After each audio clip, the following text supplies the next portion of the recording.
అందరికీ నమస్కారం అండి.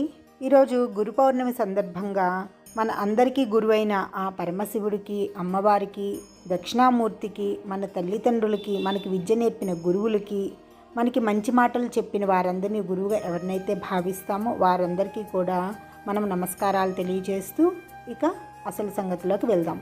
గురువు చెప్తే నిప్పుల్లోకి దూకడానికైనా సిద్ధపడే ఒక శిష్యుడు తన గురువు తన మంచి కోసం వివాహం చేసుకోమని చెప్తే కాదు అని గురువు యొక్క మాటని తిరస్కరించినందుకు ఎటువంటి పరిణామం సంభవించిందో, అలాగే గురువు యొక్క ప్రాముఖ్యత, గృహస్థ ధర్మాన్ని తెలియజేసే ఒక కథని మనం ఇప్పుడు తెలుసుకుందాం. పాండురంగ మహత్యంలో భక్తి మార్గాన్ని బోధిస్తూనే గృహస్థ ధర్మాన్ని కూడా తెలియజేసే ఈ కథని మనం ఇప్పుడు తెలుసుకుందాం. ఈ కథని పరమశివుడు నారదుల వారికి తెలియజేస్తున్నారు. గృహస్థ ధర్మం ఎంత గొప్పదో నారదుల వారికి పరమశివుడు తెలియజేస్తున్నాడు. గురువు చెప్పిన మాటపై గురు లేనందువల్ల పతనమైన అయుతుని కథని ఇప్పుడు తెలుసుకుందాం. సంసార తాపత్రయంలో పడి కుటుంబ పోషణ చేసుకుంటూ జీవయాత్ర గడిపే వారికి మోక్షం వస్తుందంటే మునివృత్తితో శ్రమపడే ఆవశ్యకత దేనికి అనే ఆవేదన కలిగింది ఒకరోజు నారదుల వారికి. అలాంటప్పుడు ఇవన్నీ ఎందుకు, ఈ కమండలాలు ఎందుకు, ఈ వేషాలు ఎందుకు అంటూ శివుణ్ణి ప్రశ్నిస్తాడు. సంసారులు అంత తేలిగ్గా మోక్ష మార్గానికి ఎడుతుంటే మాకు ఈ కృష్ణాజీనమేంటి, ఈ జడలేమిటి, ఈ కమండలాలేమిటి, మాకెందుకు ఇదంతా అని ప్రశ్నిస్తాడు. అప్పుడు పరమశివుడు నారదుడి వైపు కరుణా కటాక్ష వీక్షణాలు ప్రసరిస్తూ, సన్యాసాశ్రమము మోక్షగామని ఎలా నమ్ముతామో గృహస్థాశ్రమం కూడా అలాంటిదే.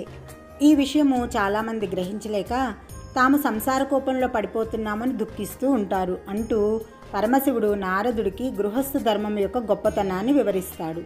అనుకూలవతి అయిన భార్య, ఎదురు తిరగని కొడుకులు, తమ ఆజ్ఞ దాటని సోదరులు, ఓర్పు కలిగిన కోడలు, సద్బుద్ధి కలిగిన కూతురు, రుణాలు లేకుండా ఉండడము, పరాధీనత లేక బతకటము, న్యాయమైన సంపాదన సంపాదించుకోవడం, అతిథి సేవకు అవకాశం ఉండడం, ఉత్తమమైన ఆచారాలను పాటించే వీలున్న గృహస్థ ధర్మం కన్నా ఉత్తమమైనది మరొకటి లేదు అంటూ శివుడు తెలియజేస్తాడు.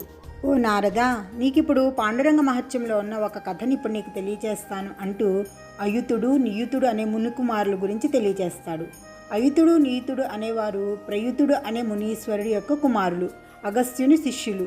గురువు దగ్గర చాలామంది శిష్యులు ఉంటారు కానీ అయుతుడు, నియుతులు వంటి ప్రత్యేకమైన వారు మాత్రం ఎక్కడా లభించరు. వీరిరువురు గొప్ప జ్ఞాన సంపద కలిగిన వారు, తేజస్సు, శాంతము, ఓరిమి ఉన్నవారు, గురువంటే అమితమైన పూజ్యభావం కలిగిన వారు. వారు ఇరువురు యుక్త వయస్కులయ్యారు. అంతకాలం వరకు వేదాలు వల్లిస్తూ శాస్త్రాలను అభ్యసిస్తూ ఇతర విషయాలు ఏనాడూ పట్టించుకోలేదు.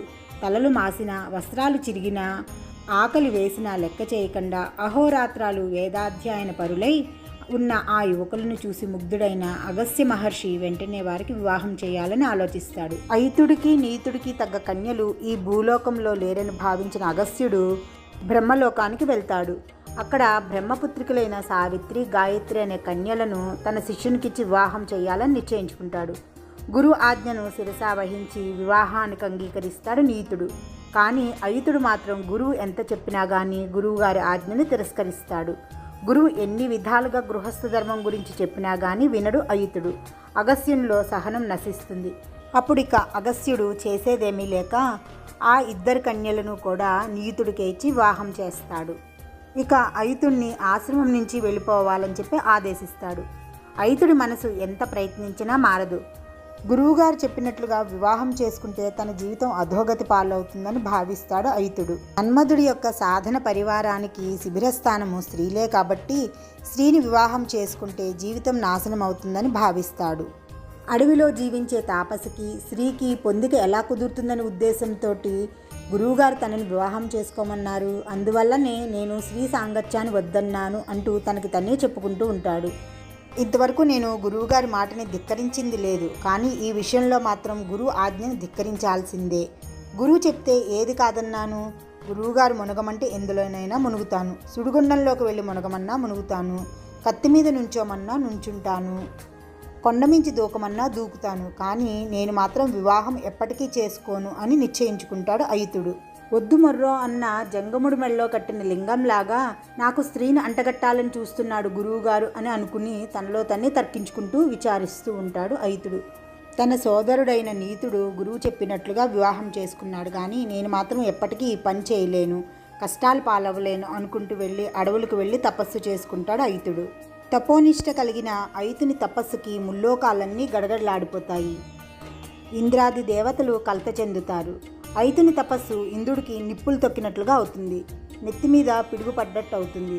తపస్సుకి విఘ్నం కలిగించాలని వృద్ధ బ్రాహ్మణుడి రూపంలో భూలోకానికి వచ్చి అతని ఆశ్రమ ప్రాంతంలో నివసిస్తూ ఉంటాడు. అయితుని మనస్సుని గృహస్థాశ్రమం వైపు తిప్పాలని ఇంద్రుడి లక్ష్యం. సమయం చూసుకుని ఇంద్రుడు అయితుని దగ్గరికి వెళ్ళి ఈ విధంగా అంటాడు. సమస్త ధర్మాలలో ప్రశస్తమైనది గృహస్థ ధర్మం కదా, దానిని నేను ఆచరించాను. ఈ శరీరము శాశ్వతం కాదు కదా. నా పరివారంతో కలిసి తీర్థయాత్రలు చేసి పాండురంగ విఠలుణ్ణి దర్శించి సేవించాలని ప్రయాణం చేస్తున్నాను. నువ్వు కూడా నాలాగా గృహస్థాశ్రమం స్వీకరించరాదా? ఈ అడవిలో తపస్సు ఏమిటి అని అంటాడు. తాను దర్శించిన తిరుపతి, సింహాచలం, శ్రీరంగం, పూరి జగన్నాథం ఇలా మొదలైన పుణ్యక్షేత్రాల గురించి చెప్పి నువ్వు దేని గురించి ఆశించి ఈ తపస్సు చేస్తున్నావని అడుగుతాడు. అగస్త్యుని శిష్యుణ్ణని చెప్పి జరిగిన విషయమంతా వివరించి ఆ గురువుల కోపం నుంచి తప్పించుకుని ఇలా తపస్సులో దిగానని చెప్తాడు అయితుడు. ఈ బ్రహ్మచర్య దీక్షలో ఉన్నప్పుడు నేను చేసిన ఈ తపస్సే నాకు మోక్షాన్ని ప్రసాదిస్తుంది అంటాడు ఇంద్రుడితోటి. అప్పుడు ఇంద్రుడు అయితుడితోటి ఈ విధంగా అంటాడు. నీ తండ్రి అయిన ప్రయితుడు నాకు స్నేహితుడే. అయినా నువ్వు గురువుకు కోపం తెప్పించి చేసే ఈ తపస్సు వల్ల నీవు ఏం సాధించగలవు? నీకు ఏం ప్రయోజనం కలుగుతుంది అని ప్రశ్నిస్తాడు. అయినా ఎంతటి జ్ఞాని అయినా మన్మధుడికి లొంగాల్సిన వారే. పరాశరాది మునీశ్వరులే మన్మదాగ్నికి తప్పించుకోలేకపోయారు. సమస్త భోగాలను అనుభవించిన జనక మహారాజు ముక్తి సాధనలో కృతకృత్యుడు కాలేదా? సన్యాసులే కఠోరమైన నియమాలతోటి మోక్షాన్ని పొందుతారని అనుకోవడం నువ్వు ఎలా నమ్ముతున్నావు? నువ్వు ఏమనుకున్నా సరే గృహస్థ ధర్మాన్ని ఎవరైతే సక్రమంగా నిర్వహిస్తారో వారే మోక్షానికి అర్హులు అని తెలియచేస్తాడు ఆ వృద్ధ బ్రాహ్మణుడు. పాడి పంటలు కలిగి వివాహాది కార్యాలు చేస్తూ అడిగిన వారికి కోరికలు తీరుస్తూ బంధువులను ఆదరిస్తూ గ్రామానికి మేలు చేస్తూ విష్ణువుకు పెట్టిన నైవేద్యాన్ని తన భార్య ప్రేమతో పెట్టగా భుజించి గడపడమే ముక్తి. అంతేగాని కళ్ళు మూసుకుని రాయిలా కూర్చుంటే ముక్తి లభించదు అంటాడు. ఇలా ఎంత చెప్పినా కానీ వృద్ధ బ్రాహ్మణుడు వేషంలో ఉన్న ఇంద్రుడు చెప్పిన మాటలు అయితుడు మనసుని ఏమాత్రము కరిగించవు. అప్పుడు అయితుడు కోపంతో ఇంద్రుడితోటి ఈ విధంగా అంటాడు. ఒక్క సింహం కానట్టే, గాజు రత్నం కానట్టే, ఉమ్మెత్తకాయ కల్పవృక్షం కానట్లే ఈ బోడిదుబొట్టు లాంటి అస్థిరమైన నీచ గృహస్థ ధర్మాన్ని ఎందుకు కీర్తిస్తున్నావని కోపంగా అడుగుతాడు. ఇంద్రుడు కూడా అయితునితోటి వాదనా పటమకు దిగినా కానీ ఇక ఎంతకీ అతని మనసు మారదని గ్రహించి నీకు ఎంత బోధించినా హితోపదేశం చేసినా వ్యర్థమే.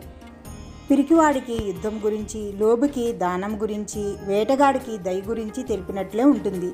నీకెంత చెప్పినా బూడిదలో పోసిన పన్నీరే అవుతుంది అంటూ అగస్త్యుని మాట తిరస్కరించిన నీకు నాలాంటి వృద్ధులు చెప్పే మాటలు ఒక లెక్క. సుఖమహర్షి అంతటి వాడు అయిపోతావని చెప్పి నమ్ముతున్నావా ఏంటి?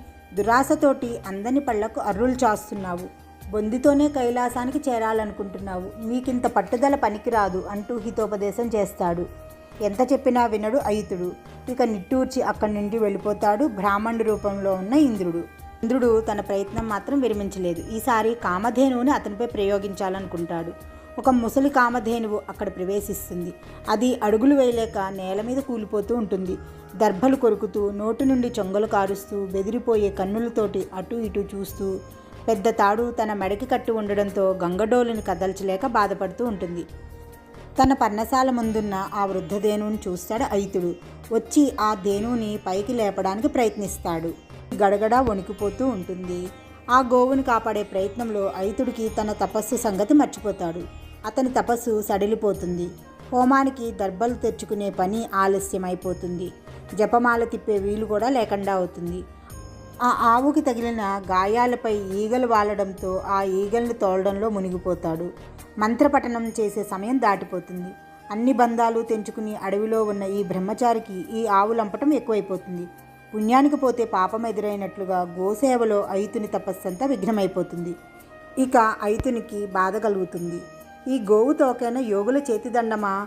నా దండకమండలాలు విడిచి ఈ గోవు వెంటపడి చాలా పెద్ద తప్పు చేశానని భావించి దానిని వదిలేయాలని నిర్ణయించి పర్ణశాల నుంచి వెళ్ళగొడతాడు. అప్పుడు ఆ ఆవు ఒక ముని ఆశ్రమంలో ప్రవేశిస్తుంది. చెట్ల మధ్య తపస్సు చేసుకుంటే మునిని తొక్కేస్తుంది. ఆ మునికి తపోభంగం అవుతుంది. ఆవును అలా విడిచిపెట్టింది ఎవరో ముని వెంటనే గ్రహిస్తాడు.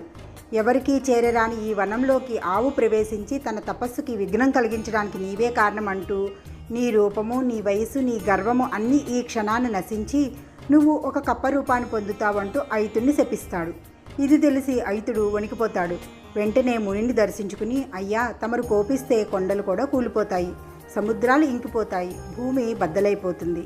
ఈ గోవు పెట్టే బాధలు భరించలేక ఈ విధంగా దానిని అడవిలో వదిలి వెళ్ళాలని వచ్చాను. అంతేగాని మీ తపస్సుకి ఇలా భంగం కలుగుతుందని నేను ఊహించలేకపోయాను. నేను చేసింది తప్పే, నా తప్పును క్షమించండి, మీరు ఇచ్చిన శాపాన్ని ఉపసంహరించండి అంటూ వేడుకుంటాడు. అప్పుడు ఆ ముని అయితుణ్ణి చూసి జాలిపడతాడు. నువ్వు చేసిన తప్పేమీ లేదు, నేనే తొందరపడి నీకు శాపం ఇచ్చాను, దానికి నేను కూడా బాధపడుతున్నాను. హరిభక్తులకు ఎటువంటి ఆపద రాదు అంటూ ఓదార్చి అయితుడు మనసును కట్టుబెట్టి ఇంద్రుడిలాగే ఉపదేశం ప్రారంభిస్తాడు. గొప్పదైన గృహస్థు ధర్మాన్ని నువ్వు తిరస్కరించడం వల్లనే నీకు ఇన్ని కష్టాలు వచ్చాయి, కనుక పెద్దల మాట తిరస్కరించవద్దని బోధన చేసి పౌండరీక క్షేత్రం చేరి పుండరీకుని సేవించమని దీవిస్తాడు. ఆ నృసింహస్వామిని ఆరాధిస్తూ ఆయన పాదపద్మాల వద్ద కప్పవై గడపమని, కొంతకాలానికి ఆడకప్పల వల్ల సంతానాన్ని పొంది పితృల యొక్క రుణం తీర్చుకుని విముక్తుడవై మోక్షాన్ని పొందుతావు అంటూ ఆశీర్వదిస్తాడు. ఇప్పుడు అయితుడు పౌండరీక క్షేత్రంలో ఉన్న నృసింహస్వామిని దర్శించి సేవిస్తూ మునిశాపం వల్ల చిత్ర విచిత్ర వర్ణాలు కలిగిన కప్పగా మారి భగవద్ధ్యాన తత్పరుడై హరిదాసు అనే పేరుతోటి జీవిస్తూ ఉంటాడు. ఇలా కొన్నాళ్ళు గడుస్తాయి. ఒకరోజు అక్కడికి కన్యాకుబ్జ రాజపుత్రిక తన చెల్లులతోటి పాండురంగణ్ణి సేవింపడానికి వస్తుంది. అక్కడ అందమైన ఆ మగ కప్పను చూస్తుంది. దానిని సరదాపడి ఎంతో ప్రయత్నంతో పట్టుకుంటుంది. కానీ భయంతో దాన్ని అక్కడ వదిలేస్తుంది. అది కాస్త వెళ్ళి ఒక బ్రాహ్మణుడిపై ఎగిరిపడుతుంది. దానికి కోపించి ఆ రాజకుమార్తెను, ఆమె చెల్లులను కూడా ఆడకప్పలుగా పుట్టమని శపిస్తాడు. అప్పుడు ఆ రాజకుమార్తె, ఆమె చెల్లులు కూడా కప్పలయ్యి కప్ప రూపంలో ఉన్న అయితుణ్ణి వివాహం చేసుకుంటారు. వివాహం చేసుకున్న తర్వాత నా భర్త నాకే సొంతమంటూ వాళ్ళల్లో వాళ్ళు పోట్లాడుకుంటూ ఉంటారు. ఇదంతా చూసిన అయితుడు ఈ విధంగా ఆలోచిస్తాడు. ఏమనంటే, నూనూగు మీసాల యవ్వనం వ్యర్థం కాకముందే వివాహమాడి గృహస్థుని అయితే బాగుండేది కదా. గురువు మాటను, ఇంద్రుడి మాటను తిరస్కరించి చివరికి ఈ భార్యలను బతిమాలుకునే స్థితికి దిగజారాను కదా అని వాపోతాడు. వారితోనే సంతానాన్ని పొంది చివరికి ఆ పౌండరిక క్షేత్రంలోనే శాప విముక్తుడే మోక్షాన్ని పొందుతాడు. లోకంలో గృహస్థుగా ఉంటూ మంచి ప్రవర్తన కలిగి ఉండి ధర్మమైన కార్యాలు ఆచరిస్తూ భగవద్భక్తితో జీవించే వారికి కూడా మోక్షం కలుగుతుంది అని చెప్పడమే ఈ కథ ఉద్దేశం. అలాగే గురువు మాటని ధిక్కరిస్తే ఎటువంటి ఇబ్బందులు కలుగుతాయో కూడా మనకి ఈ కథ తెలియజేస్తోంది. గురువు చెప్పేది మన మంచికే అన్న ఆలోచనను వదిలి గురువు మాటని ధిక్కరించడం వల్ల అయితుడు పడ్డ బాధలు, కష్టాలన్నీ మనం తెలుసుకున్నాం కదా. అందువల్ల ఈరోజు గురు పౌర్ణమి సందర్భంగా అలానే కాకుండా ప్రతినిత్యము కూడా గురువుని స్మరిద్దాము, గురువుగారు చెప్పిన మాటని గౌరవిద్దాము, గురువుగారు చెప్పిన బాటలో నడుద్దాము, గురువుగారి యొక్క కరుణా కటాక్షాలని, అనుగ్రహాన్ని పొందుదాము.